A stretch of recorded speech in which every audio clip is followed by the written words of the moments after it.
pagka ang pagkain inihandog sa Diyos ng Muslim, hindi tayo dapat kumain. Kasi magkaiba tayo ng Diyos eh.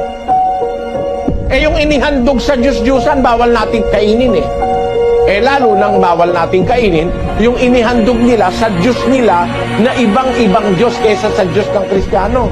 Kaya nga pagka sumasakay kami sa eroplano, sasabihin ng mga nandun sa Emirates, what do you want for dinner? What do you want for lunch? Is there anything which is not halal? Kasi yung pagkain po ng Muslim, netatak yun halal eh. Ibig sabihin, inihandog yun kay Allah nila. We prepare food which is not halal, sabi natin.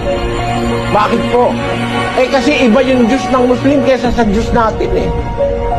Pagka ang pagkain inihandog sa Diyos-Diyusan o sa hindi tunay na Diyos, umiiwas po tayo ron.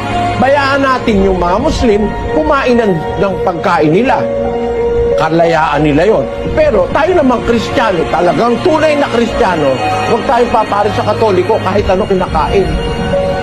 Kaya inihandog kay Buddha, kaya inihandog kay Bahá'u'lláh, kinakain nila. Kaya inihandog kay Maria, kay Pedro, kay Juan.